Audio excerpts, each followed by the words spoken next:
Alex, a human child, was executed by Nox Prime on bogus allegations, and Captain Chris Scorer issued a warning to the Voxuri scum, telling them to flee or they will all be fucked dead.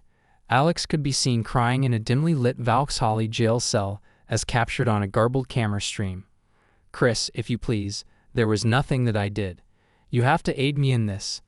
Captain Scorer clenched his fists as the voice of his younger brother, who was in a state of fear, crackled across the communication link from the planet that was occupied by the Empire. It was a forceful swallow. "It's getting close, Alex. This is not something that the Voxuri cretins can get away with. Hold on just a moment." Security personnel from Voxuri rushed into the cell. Alex was subjected to a headshot with a plasma rifle by one user. The video was interrupted. A dent was left in the steel wall as a result of the scorer punching it. He established a safe communication line with Admiral Graves. "I would like to seek an urgent extraction procedure, sir. Unsubstantiated allegations led to the arrest of my brother by the Voxuri. Now is the time to get him out of here." The response from Graves was negative. "Scorer. The domain of the Empire is Nox Prime. Invasion without authorization has the potential to start a conflict. I am unable to provide my approval." "Damn it, I say, the aliens who are fucking my brother have him. I am not going to abandon him to rot. Please take a seat, Captain." "Yes, that is a command. This matter will be pursued through the appropriate diplomatic channels." The scorer completed the call. "Diplomacy be damned. We were in need of him." He quickly retrieved his railgun and made his way towards the hangar. His brother would be returned to him in some fashion or another, even if it meant that he had to personally eliminate each and every Vauxhall. It had been 2 weeks, and there had been no progress made. It did not matter how many encrypted transmission score since he attempted to negotiate or how many back channels he attempted to navigate. The Voxuris made it impossible for him to succeed at any point. It was impossible for him to obtain any information regarding Alex's whereabouts or status. His hands were shaking as he grabbed the side of the console and stared at the flickering screen, which displayed yet another message stating that the request had been refused. Scorer was startled by a chime that came from his comm badge. He gave it a tap with a finger that was shaking, and a feeling of dread began to coil in his stomach. "It's me, Scorer. The Captain Scorer." An unfriendly Vauxhall accent was present in the voice, which was icy and foreign to the listener. "My name is Zaxrin, and I am the commander of the Vauxhall Empire. Sorry to be the one to break the news to you, but your brother Alex Scorer has been put to death for the crimes he committed against the Empire." The globe began to tilt. The bile that was rising in Scorer's throat caused him to clutch the wall in order to steady himself. No, that is not realistic at all. Nothing that he did was inappropriate." Zaxrin, who appeared to be bored, stated that the evidence against him was an indisputable fact. "This morning he was executed in relation to his sentence. I am providing you the video of his execution as a gesture of goodwill. May you have a wonderful day. The Empire wishes you." With a single click, the connection was gone forever. The comm emblem of the scorer chirped once more, indicating that a video file was on its way. The hand that he was holding over it was trembling uncontrollably. He had no choice but to look. It was necessary for him to be aware. He opened the file at the push of a button. Alex was seen in the video bending down on his knees with his hands locked behind his back. His face was covered in purple bruises, and one of his eyes was swelled shut. One of his lips was broken, and blood was running down his chin. Guards from Valhall were positioned on either side of him, with plasma weapons pointed in his direction. "If you are able to get this, Chris," Alex's voice will crack. "You have my love, my apologies. Don't put the blame on yourself, please." Your rifle shattered across his face, causing him to snap his head to the side. "This is not your weapon." Scorer jerked her hips. When Alex was brought back down on his knees by the guards, as soon as one of them made a motion, a Voxuri fire squad came into range of view. One of the lead Voxuris yelled out, "Pretty." The group hoisted their firearms in the air. "Take aim." Alex narrowed his eyes and forced them shut, tears piercing through the muck and blood that was on his face. A blaze of blue light erupted from the plasma weapons as they were fired. The moment Alex jerked, he collapsed to the ground with a hole in his head that was smoldering. As the scorer screamed, he hit the wall with his comm badge with such force that it cracked from the impact. When his legs finally gave out, he collapsed on the ground, and tears began to pour out of his neck. Alex had taken off. All the blame for the death of his younger brother was placed on him. In its place, wrath, which was raging and all-consuming, replaced grief. Skora struggled to get back to his feet, every muscle in his body tense and tensely pressed together. These costs would be covered by the Valkyrie. If it were the very last thing he ever carried out, he would make them pay for it. Admiral Graves received a communication from Skora, in which he requested permission to travel to Nox Prime in order to remove Alex's body and give it a befitting burial. However, when he came, the officials from Valkyrie were not very cooperative during his visit. Even though he did not appear to be sorry at all, the minister from Valkyrie remarked, "I'm sorry, Captain Skora. On the other hand, the remains of your brother have already been disposed of. There is nothing that you can take away from this. Being disposed of?" The Skora glared angrily and slammed his hand down on the desk. "One of my brothers was he. A funeral was something that he deserved." The minister appeared unconcerned as he leaned back. "He has a criminal past. What he deserved was given to him. You should go back to your ship and continue on with your life." Before he could do something that would truly set off a battle, Skora stormed out of the office in a confrontational manner. He was simmering with rage that was beyond his control as he strode through the streets of the capital of Valkyrie. As he walked down the alley, a man in a cloak emerged from the shadows and walked alongside him. "Captain Skora," the figure replied in a low, gravelly voice, "I have information about your brother. I have knowledge about him." "Who the heck are you?" Scoring a hand that makes a whirling motion and drops to his sidearm. A sign of appeasement was made by the figure, which displayed clawed hands. "I am a friend, and I am aware of what actually occurred with Alex. General Zolthar was the one who designed and orchestrated the setup." "Zolthar? I don't see why he would send a message. An expansion of the Empire into human territory is taking place. In order to make it very obvious, Zolthar did not want to imply that any interference will be permitted. It was nothing more than a pawn in his game, your brother." At that moment, Skora's blood began to freeze in his veins. There was nothing more than a fucking power play that had led to Alex's death. He went up to the informant and grabbed him by the front of his cloak. "In what location can I locate this Zolthar?" The confidential source then communicated the coordinates to a covert base located on the outskirts of the city. "Caution is advised, Captain. Zolthar is a vicious and well-protected individual. It's highly likely that your desire for revenge will only go in one direction." A sarcastic laugh was all that Skora needed to let go of him. "Do not be concerned about me. Zolthar need to be the one keeping an eye on his every move." As he made his way toward the base, he checked the ammunition in his sidearm, and then proceeded to travel there with a resolute intent. All of his possessions had been taken away by Zolthar. It was now Skora's intention to take everything from Zolthar, even if it meant causing his death. His return to Earth was a hazy experience for him. Chris was so preoccupied with his own thoughts that he hardly saw the worry on his crew's faces or the delicate concerns about his health. The majority of the journey was spent with him confined to his rooms, staring at the icy metal walls. His thoughts kept going back to the horrifying video of Alex's execution over and over again. A real ache in his chest, a gaping hollow that threatened to take him whole. The sadness was a literal manifestation of his loss. There was, however, a raging wrath that was simmering behind the anguish, and it was getting hotter with each passing hour. Chris didn't waste any time after he was finally able to set foot on Earth once more. He went right into the headquarters of the UEG, ignoring the shocked expressions on the faces of the guards and people waiting there.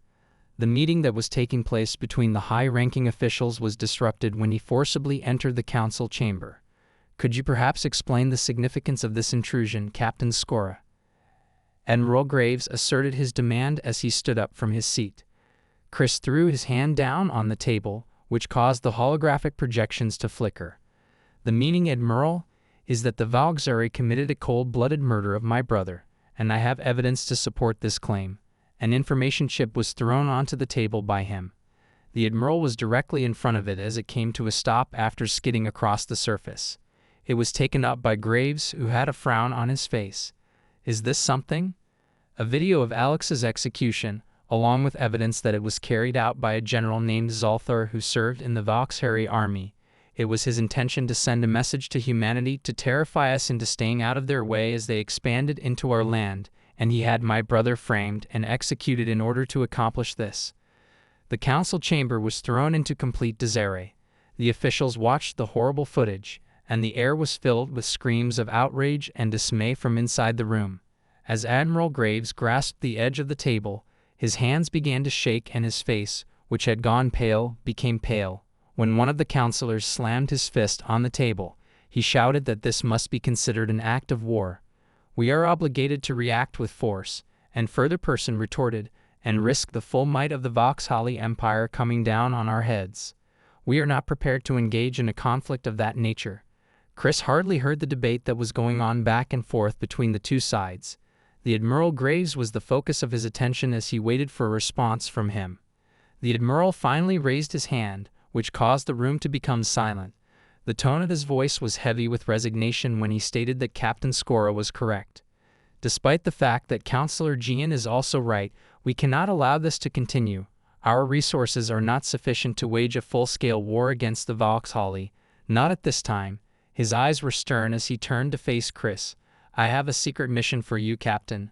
I need you to do it. Assemble a group consisting of our most capable agents. When it comes to the Vauxhall, you are going to strike it where it hurts. Undermine their infrastructure and cause disruptions to their operations.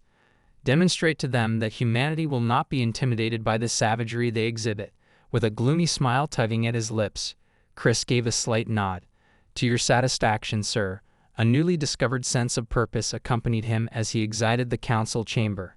He had a list of names that needed to be crossed off, and he knew just who would be able to assist him in doing so. The first place he went to was Jack Hawkins' residence. Despite the fact that the grizzled veteran had been Chris's second-in-command back in the day before an injury had forced him into early retirement, he was still as sharp as ever, and Chris knew that he would jump at the chance to get back into the fight. A frown appeared on Jack's face as he answered the door, but it instantly transformed into a smile when he realized who was there. Well, if that isn't Captain Chris Skora knocking on my door, I'll be happy. I had the impression that you had forsaken us, the little people. Chris took hold of his longtime companion's hand. It's not even close, Jack. I have a career opportunity for you. It is an opportunity to hold those Vauxhall scumbags accountable for what they have done to Alex. His eyes became more resolute. It was brought to my attention. My deepest apologies, Chris. Alex wasn't a bad child at all. After taking a few steps back, he motioned for Chris to enter the building. Please let me know what it is that you require. The following few hours were spent with them huddled over Jack's kitchen table, discussing the information that Chris had obtained and drawing up a strategy for how to respond to the situation. Targets that would hit the Empire where it hurt without sparking all-out war were identified by them. These targets included vital Vauxhall outposts and supply routes. Jack reclined back in his chair with a contented moan as the sun began to sink below the horizon, creating sweeping shadows across the untidy room. It would appear that we have a well-thought-out plan in place.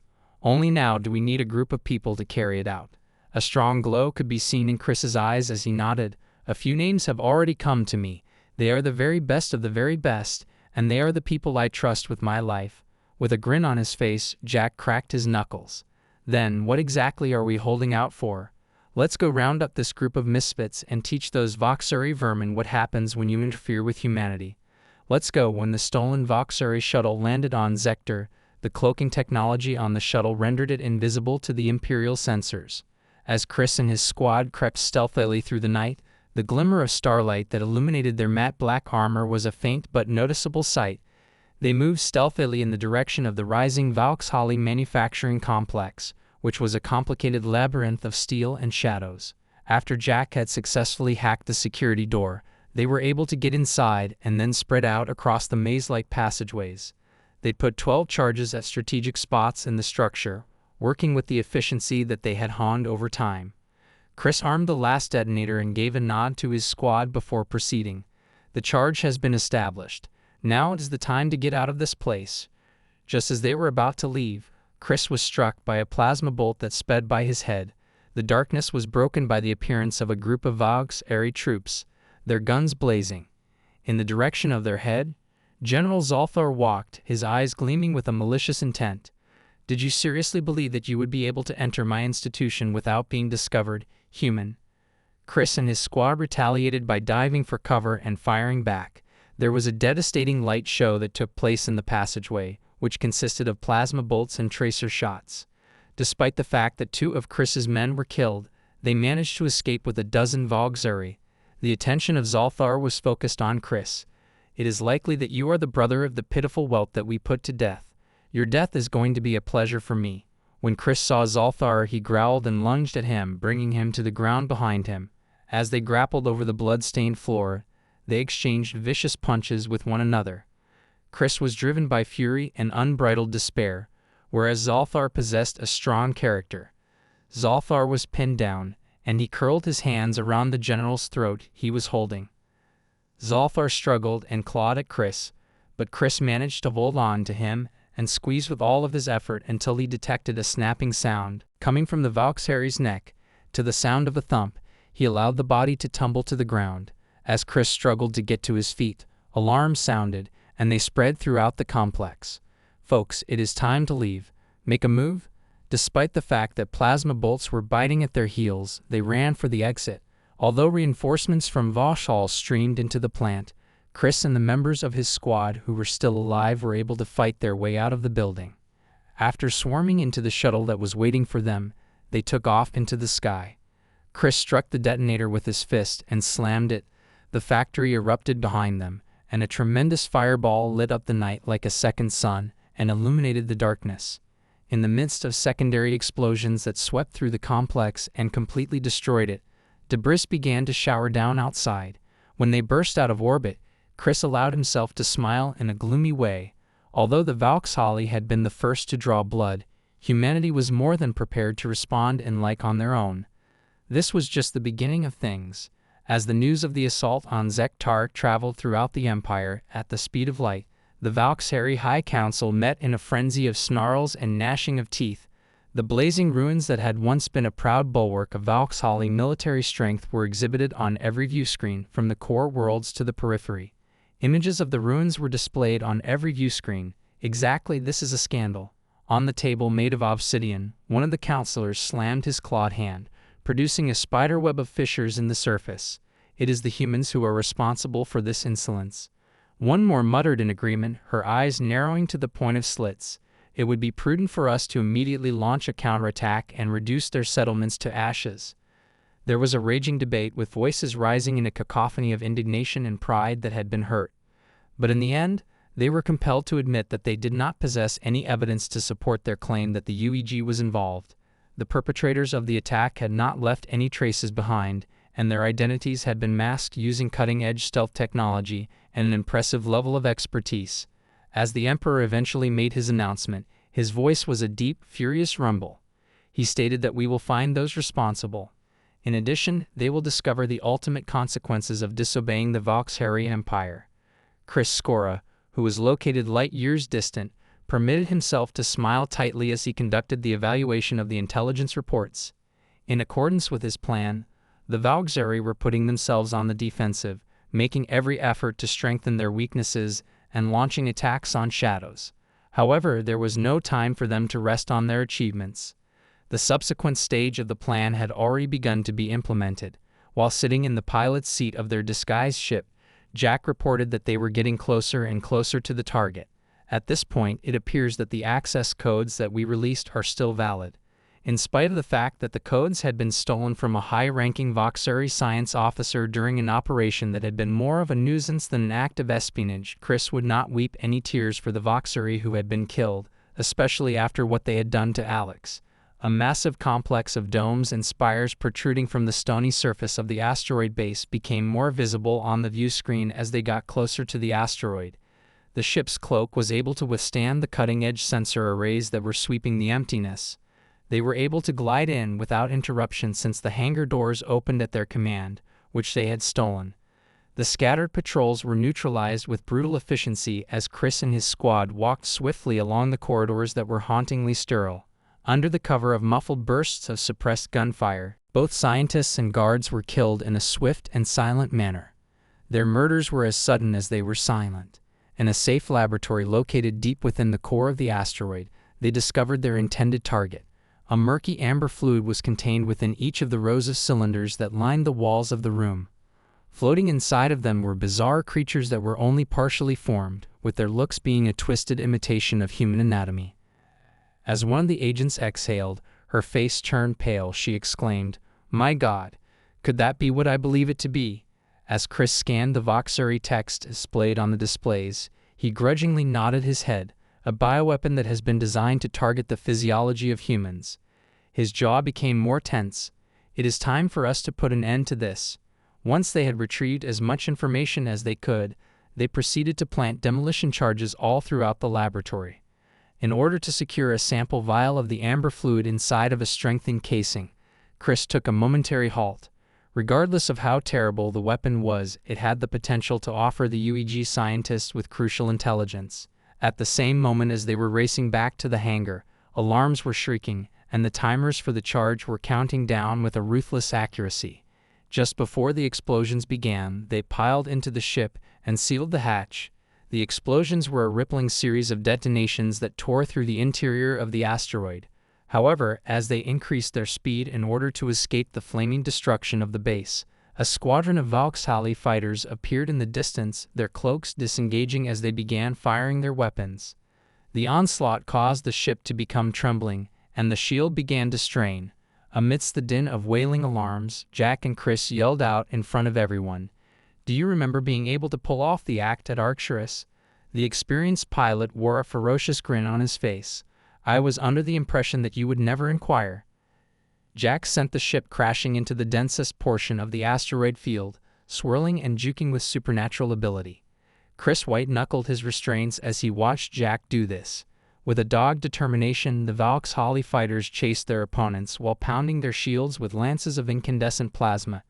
Jack guided the fighters to their deaths one by one, either by luring them into the path of falling space rocks or by capturing them in the blazing backwash of their ship's overclocked engines.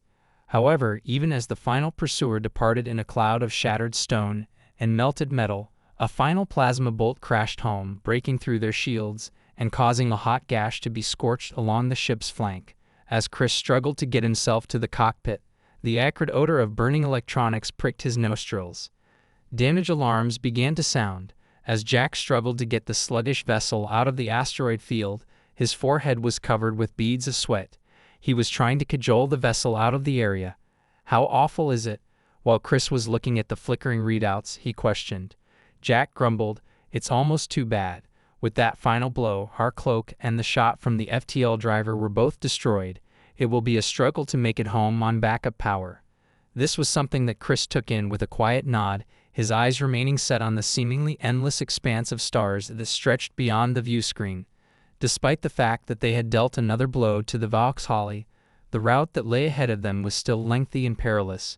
He thought of Alex, of the open space at his side that would never be filled, of the wrath and sadness that drove him as icy and unstoppable as an Arctic current. He also thought of the empty space at his side. This conflict had been begun by the Valkyrie, and regardless of the circumstances, Chris would be the one to bring it to a conclusion. A trail of smoke and sparks was left behind as the wrecked ship made its way into Earth's orbit. Chris clenched his teeth as he carefully navigated the damaged vessel towards the private landing pad that belonged to the UEG. Jack, who was nursing a dislocated shoulder, gave him a grin that was filled with anguish. "Another landing without any problems, Captain." He let out a snort. "To answer your question, if you mean that we did not explode upon entrance, then yes, we were as smooth as silk." As soon as they landed down, a large number of medical personnel and technicians rushed to the ship to be of assistance. Insisting that the medical personnel attend to his team first, Chris waved off the medics. There was a more urgent matter that he needed to attend to. Chris made his way into the headquarters of the UEG while holding the reinforced case that contained the sample of the bioweapon sample. He handed the case over to a group of scientists with a gloomy expression on their faces, and when he briefed them on the contents of the case, their eyes widened. Chris was standing in front of the UEG Council many hours later, his hands clasped behind his back as he listened to the report that was being presented by the lead scientist. "The Voxuri have engineered a virus that specifically targets human physiology," the scientist added with a tense tone in his voice. The respiratory system is attacked, which results in the quick onset of symptoms that are comparable to those of acute pneumonia. The models showed that it was able to achieve a mortality rate of 90% within 72 hours of prolonged exposure. The Admiral Graves took a breath. According to the expert, if they were to implement this, it would be a disaster of terrible proportions. It was possible that entire colonies might be obliterated before we ever became aware of what was taking place. Then Chris took a step forward. This is just another evidence that supports what I have been stating. If they want to rule us, the Valkyrie will not stop at anything. We have to strike them with force and speed, and we have to make them rethink their decision to meddle with humanity. There was a slow nod from Admiral Graves. All right, we need to send them a message that they can't ignore this time. Chris's gaze was greeted by him. We are giving the go-ahead for an attack on Vox Prime itself. Infiltrating the capital and attacking their most important military and government targets will be your mission. Show them that there is no place that is safe from the reach of humanity. Chris encountered a ferocious grin that tugged at his lips. To your satisfaction, sir. The following week was spent by him carefully selecting his crew and organizing the operation. Jack was a given, as one might expect. Despite the fact that the man was getting on in years, Chris considered him to be among the most impressive warriors he had ever had the pleasure of serving beside. Ava Lee, a smart young hacker who had already established a name for herself in the cyber warfare division of the UEG, was another person whom he recruited. Her abilities would be very necessary in order to break through the powerful network defenses of the Valkyrie. The remainder of the squad was made up of seasoned undercover agents, each of whom was an authority in their respective disciplines. They put in a lot of hours of rigorous training and drills, polishing their strategies and their ability to operate together to a razor's edge. After what seemed like an eternity, Chris was finally able to experience a peculiar sensation of serenity as the day of the mission arrived. After Alex's murder, he had been working toward this moment, the culmination of everything he had labored toward. In order to negotiate a peaceful conclusion to the increasing tensions, they boarded a sleek diplomatic yacht and pretended to be an envoy from the United Egyptian Government, UEG. Chris pulled at the collar of his ceremonial outfit, perceiving himself as naked because he was not wearing his typical fighting gear. Chris was unable to shake the feeling that something was about to go badly wrong as they approached Vox Prime. The planet's hulking form filled the view screen as they approached the planet. His instincts, which had been developed over the course of years of warfare, were screaming at him because they were about to walk into a trap. However, there was no going back at this point. To a greater or lesser extent, the die had already been cast. Chris could only hope that the expertise and drive of his crew would be sufficient to see them through whatever the Valkyrie had in store for them from the beginning. He took a quick look around the confined space of the ship, making eye contact with each member of his squad in turn.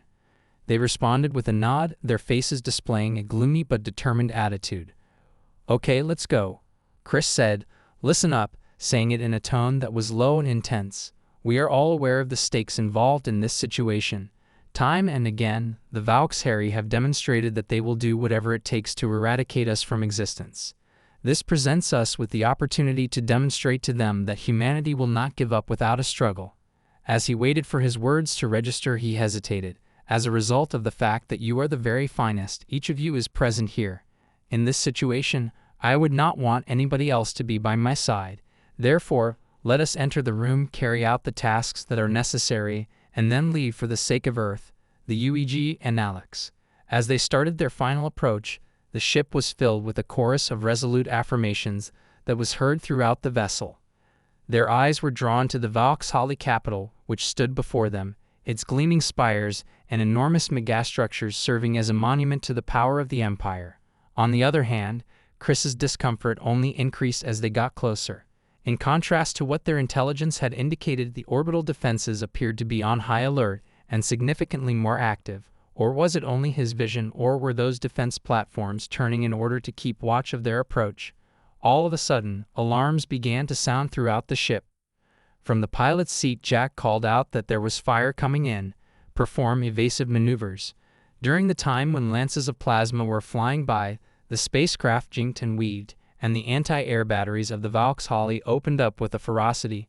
In his head, Chris muttered an expletive. They had created them in some way. "We need to get out of here, Jack," he yelled over the din of the alarms and explosions that were going off. Even though Jack was attempting to force the ship into a desperate rise, Chris was aware that it was already too late. A blazing bolt of plasma crashed into their stern, causing shutters to rip through the hull of the vessel. Sparks and smoke emanated from the consoles, and the air was filled with the pungent odor of the dying circuitry. Jack reported that we had been hit. There was a strain in his voice as he struggled to handle the controls. "The engines are not functioning properly. A 20% shield is provided." Chris staggered to the view screen, and his eyes widened as he saw the swarm of Vauxhall fighters rise to meet them. Their sleek bodies glistened in the light of the planet's sun as they approached them. The fact that they had walked directly into a trap meant that they were now sitting ducks, as their ship had been crippled and their cover had been exposed. Chris's thoughts raced as he anxiously looked for a method to navigate his way out of this predicament.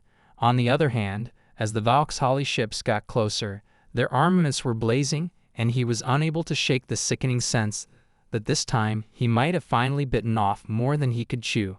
As if they were a pack of ravenous rural wolves, the Vauxhall fighters moved in close proximity to our vessel. Green plasma bolts flashed past the view screen. The ship shuddered as the shield strained under the bombardment. Eva's hands sped over the console, her face pinched in concentration as she tried to jam the Vauxhall's sensors and comms. "It's no use," she murmured through clenched teeth. "They knew we were coming. The whole blasted defensive grid is fixed onto us." Another salvo of plasma fire blasted against our shields, nearly throwing me out of my seat. Warning lights flashed red across the bridge. "Shields down to 15%, Jack yelled over the blaring alarms. "We can't take much more of this, Chris." I punched the intercom. "Sir, brace for impact. We're going in hot." The ship bucked and heaved as Jack wrestled with the controls, trying to keep us level as we plummeted through the atmosphere. The ground rushed up to meet us, the towering spires of the Vauxhall capital city looming in the view screen. With a bone-rattling jolt, we slammed into the outskirts of the city. The ship skidded and sparked across the rocky terrain before finally grinding to a halt, half buried in the rubble of a collapsed building. For a moment, there was only the hiss of escaping atmo and the crackle of flames. Then, one by one, my team began to stir, groaning and unstrapping themselves from their crash couches. "Sound off," I barked. "Everyone's still breathing." A chorus of affirmatives echoed through the smoke-filled cabin. Miraculously, we'd all made it in one piece, but as we staggered from the wreckage, we found ourselves surrounded by a ring of Vauxhall soldiers, their plasma rifles trained on our chests. "Drop your weapons," one of them snarled in heavily accented English. "Surrender now, and your deaths will be quick."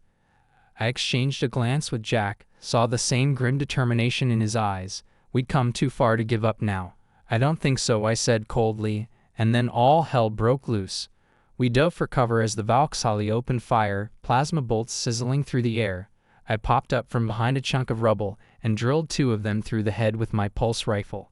Beside me, Jack lobbed a frag grenade into their midst, scattering them with a thunderous blast. But for every Vauxhall we cut down, 2 more seemed to take their place. They pressed in from all sides, forcing us back into a tighter and tighter circle. I could see the fear in my team's eyes as they realized the same thing I had. We were hopelessly outnumbered and outgunned. This was a fight we couldn't win. Just as I was about to give the order to fall back, a massive explosion ripped through the city center. A fireball blossomed into the sky, followed by a series of secondary blasts that shook the ground beneath our feet. The Vauxhall soldiers faltered, some of them turning to stare in shock at the plumes of smoke rising from the heart of their capital. In that moment of distraction, I saw our chance. "Push forward," I roared. "Hit them now while they're off balance." With renewed determination, we surged forward, catching the Vauxhall in a withering crossfire. They fell back in disarray, their lines broken and scattered. As we fought our way deeper into the city, I activated my comlink. "Bravo team, this is Alpha. What's your status?" "Over. Alpha, this is Bravo," came the crackling reply. "We've hit the targets and are pulling back now. Rendezed us at the extraction point in 15. I allowed myself a tight grin. The second strike team had done their job just as we planned. Now it was up to us to finish this. "Copy that, Bravo. We'll see you in 15. I switched off the comlink and turned to my team, my pulse rifle blazing as I cut down another pair of Vauxhall soldiers. "You heard them, people. Let's move. We got a revolution to start. Explosions rocked the city as Chris and his team fought their way through the rubble-strewn streets. Plasma bolts crisscrossed the smoky air. It was the human operatives' relentless advance that caused the Vauxhall soldiers to fall off. The towering citadel was visible in the distance, its gleaming spires providing a striking contrast to the chaos that was engulfing the capital during that time. Chris yelled out over the din of the battle, "That must be our objective. Continue to move forward." They fought their way through the heavily guarded entrance of the citadel, with pulse rifles blazing and Vauxhall guards falling to the ground under the onslaught with their weapons. The team moved quickly through the ornate halls, eliminating any resistance they came across along the way. They were successful in breaking into the council chambers. As the humans stormed into the luxurious room, the Vauxhall leaders were scrambling for cover, and the room was in a state of disarray. Chris focused his attention on the High Counselor, who was a tall and imposing Vauxhall with eyes that were cold and calculated. Chris growled at Zalvar as he aimed his rifle at the counselor's chest and leveled this weapon. "Now it's the time to surrender and face the consequences of your crimes against humanity." Chris received a sneer of disdain from Zalvar as he looked at him. "You are a fool. You believe that you have triumphed?" It was a piercing bark of laughter that he let out.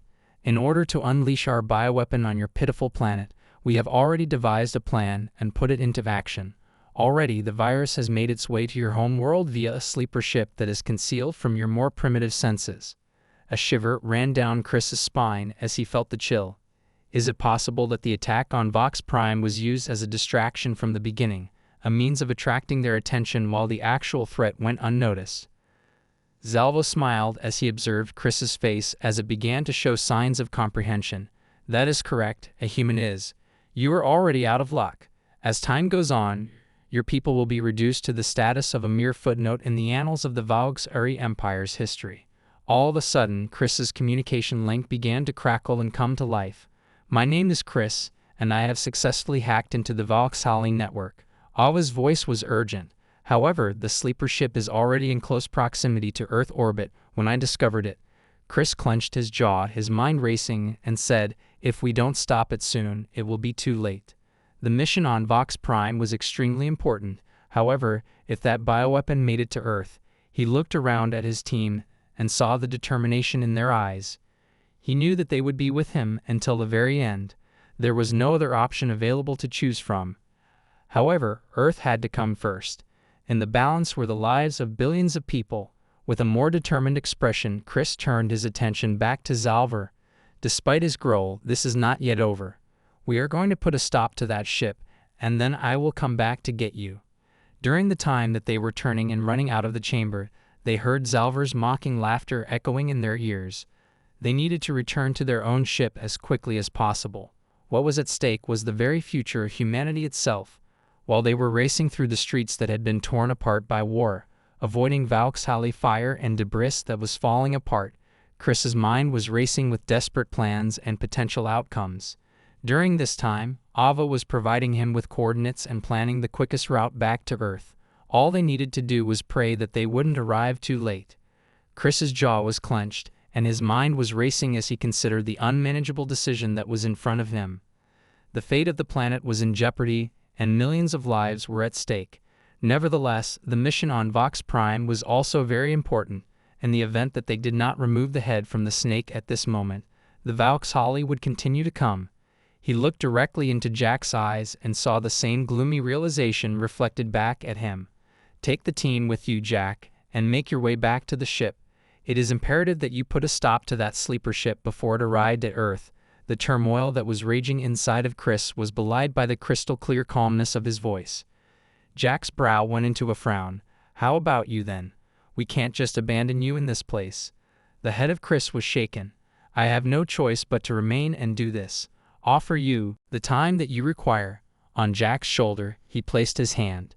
"You, my longtime friend, are the only person I have faith in to guide them." Despite the fact that Jack appeared to be in the mood to argue, he noticed the determination in Chris's eyes. He gave a curt nod. "Chris, you should give him hell. We are going to finish it." Chris observed his team as they reluctantly exited the building, the members of the team casting anxious glances over their shoulders. After that, he turned around to face Zalvar and the remaining Vauxhall forces, and a chilly rage began to settle over him.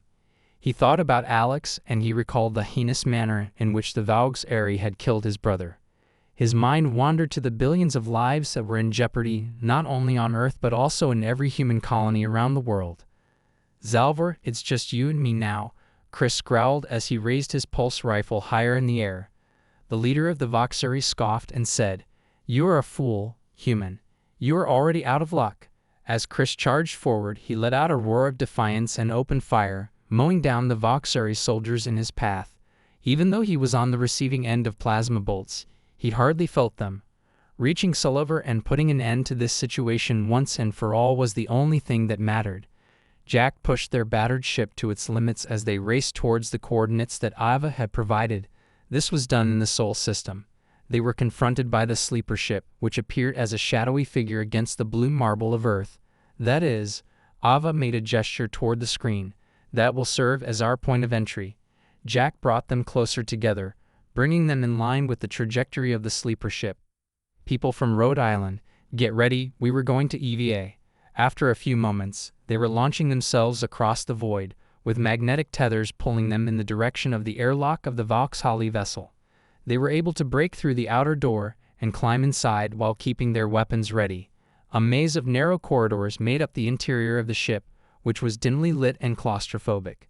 The crew members of the Vauxhall yelled out in alarm as the humans stormed in and began firing their plasma weapons, with Eva directing them in the direction of the cargo hold. Jack and the others fought their way through the obstruction. She yelled out over the din of the battle, "We are approaching the end of our time. When it comes to deploying the bioweapon, the ship is almost in range." They made it to the hold with one last burst of speed that was extremely desperate. Jack opened the door by blowing it open and then slapping a breaching charge on it. A massive cylindrical device that was ominous and pulsating with malevolent energy was located in the center of the room after it had been brought inside. Then Jack yelled out, "There it is. Could you, Eva, try to disarm it?" Eva gave a gloomy shake of her head. "Now is the time to get rid of it." "There is no time." They were working so hard that they rigged the canister with explosive charges all by themselves. As Eva frantically typed at a console, she ignored the safety protocols that were in place. It was with a tremendous clang that the doors to the cargo bay started to open, and the void of space began to pull them upward. In the vicinity of the charges, Jack roared loudly over the howling wind. The explosives exploded, causing the canister to be completely liberated. It fell out into space, the lethal bioweapon shining brightly in the sunlight as it landed below. Following the alignment of a shot with the ship's weapons, Jack fired the shot. There was a blinding flash of light that caused the canister to vanish. In the episode of Vox Prime, Chris fought his way into the council chamber while firing his pulse rifle loudly. A plasma sword was glowing in Zalvar's hand as he stood at the opposite end of the room. Chris threw away his rifle and drew his own blade, the same one that he had used with Zalthar to take his life. In a flurry of sparks and flashing plasma, they came into contact with one another and exchanged blows at a breakneck speed. With the image of Alex's face at the forefront of his mind, Chris poured all of his sorrow and all of his rage into each and every knockout blow. During the battle, Zalvar displayed the frantic strength of an animal that was cornered. Their faces were only a few inches apart on both sides. "Although you fight bravely for a human being," Zalvar hissed, "you will still perish just like the rest of your pitiful kind." Chris exposed his adult teeth. "Not right now." By exerting a final titanic effort, he was able to force Zalvar's blade aside and then thrust his own blade into the chest of the Valkyrie. The shock and pain that Zalvar felt caused his eyes to widen. After falling to the ground, a pool of green blood began to form around him. With his chest heaving, Chris stood over his fallen adversary. As the citadel was rocked by explosions and alarms from the outside, his gaze shifted upwards to the window, where he could see the world of Vox Prime, which was damaged but unbroken, spread out below him.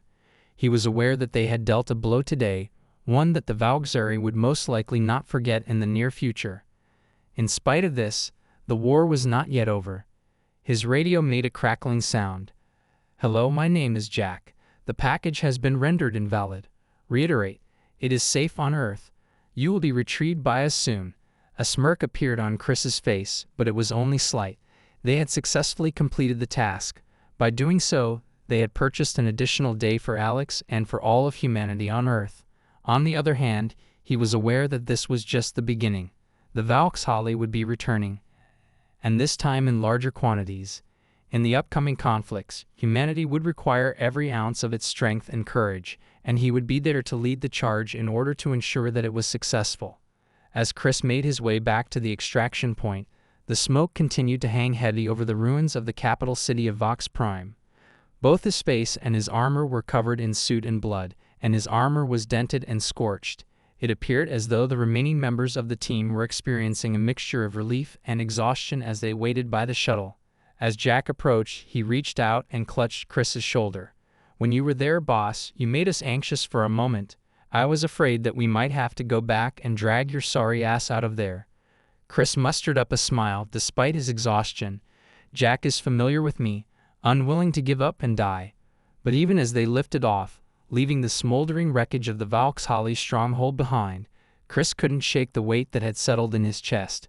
It appeared as though the faces of those who had lost their lives were hovering in his mind's eye.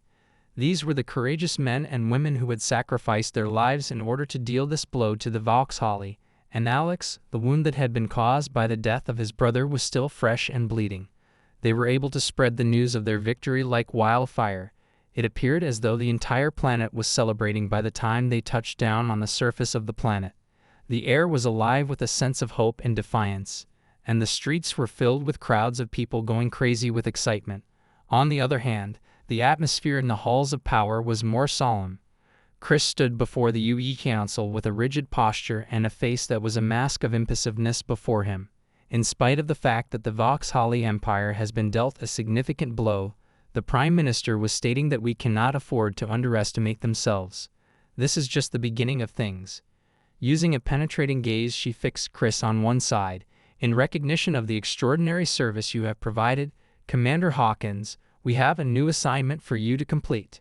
Taking the fight to the Vauxhall and leading our forces in a full-scale offensive is something that we require from you. You have become a representation of our resistance and a ray of hope for all of humanity thanks to your actions. Would you be willing to pay this charge?"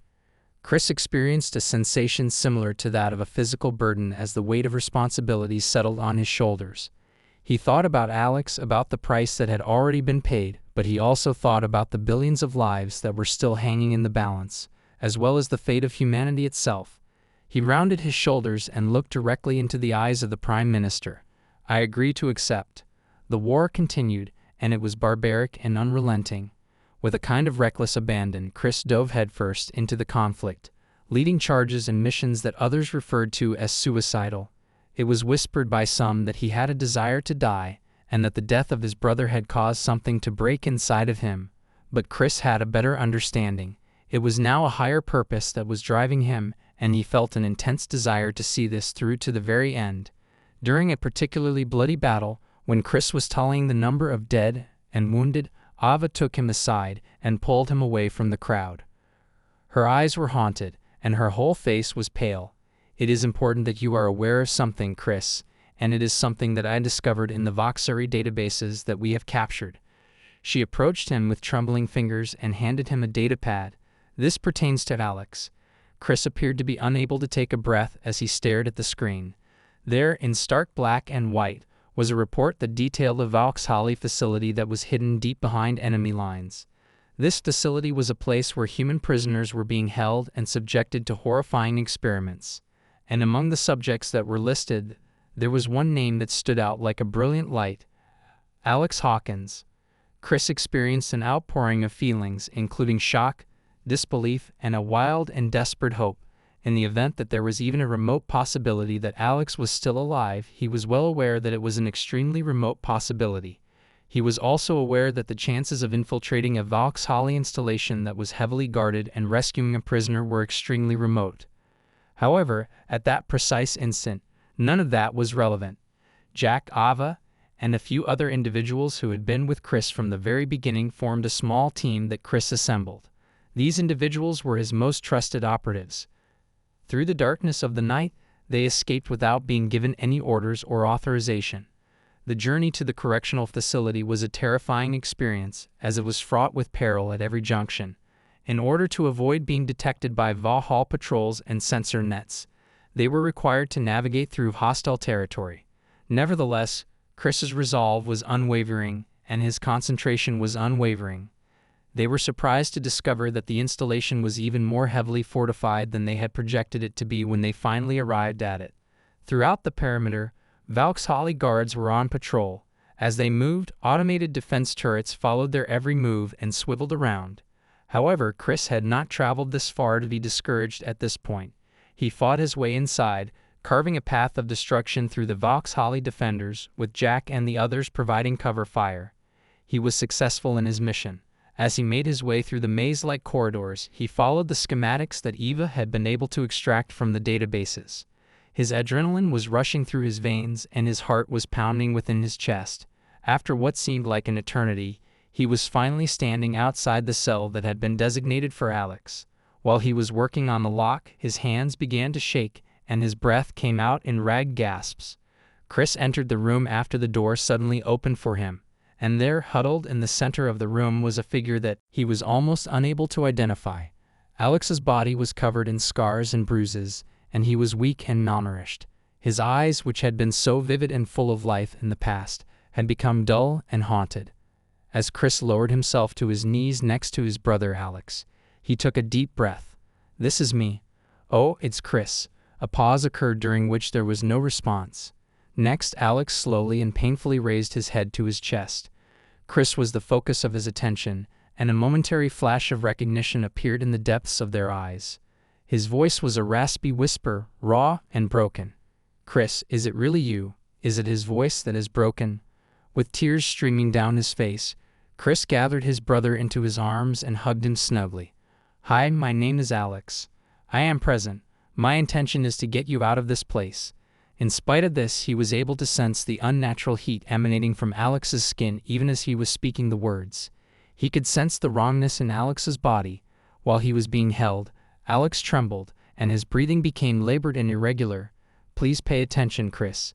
Even though it was weak, Alex's voice carried an urgent tone. "I need you to leave me alone. Immediately, you must leave this place." Chris shook his head and tightened his grip on the object. "No, you can count on me to stay. Not once more."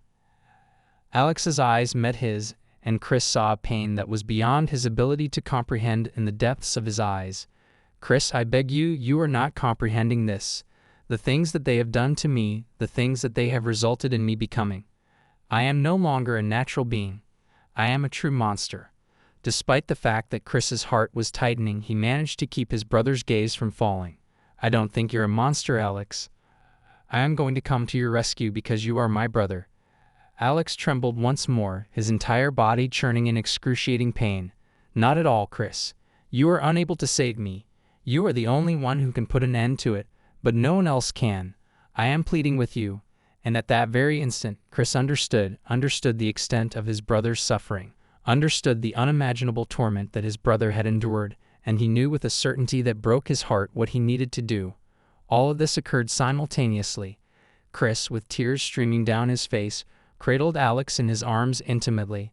In a low voice, he whispered, "I love you, little brother. I am truly sorry. I am that sorry." And then, with a hand that shook only slightly, he drew his sidearm and pressed it to Alex's temple. Alex was stunned. Chris was able to see feelings of gratitude and release in Alex's eyes when they had met his. Afterwards, Chris pulled the trigger, and Alex took a deep breath of gratitude. He gently rocked Alex as he passed away, holding him in his arms as the life from his body began to drain away. And when it was over, when Alex was gone, Chris threw his head back and howled his grief and rage to the stars, who did not care about him. In spite of the fact that the war continued, Chris's life was never the same. He went through the motions of leading his troops and fighting the battles, but the fire that had driven him was no longer present. Instead, he was filled with a dispassionate and numbing emptiness. In the end, they emerged victorious. Those who were responsible for the destruction of the Valhalla Empire were brought to justice. Despite the fact that humanity had prevailed, the price had been extremely high. As Chris stood there in front of Alex's grave, he could feel the pressure of everything that had happened to him pressing down on him. Each and every one of the accolades that they showered upon him, as well as the medal that they had pinned on his chest, seemed empty and have no significance. He got down on his knees and placed his hand on the icy stone. Each and every day, each and every hour, he whispered, "I miss you, Alex. I am truly sorry that I was unable to save you, but I assure you that I will. I just won't give up the struggle. In no way will I allow your sacrifice to go to waste.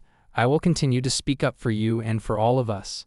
As he stood up, he directed his face toward the sky, toward the stars that had previously offered them both a sense of connection.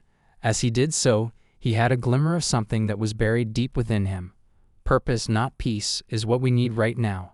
Due to the fact that he was Chris Hawkins, the protector of Earth and the champion of humanity, he had a task to complete. You have arrived at the conclusion of the tale. If you found this tale to be entertaining and would like to show your support for us, be sure to give us a like and subscribe to our channel. And for each and every comment that has the number 88, I will give each and every one of them my heart. Your time is greatly appreciated.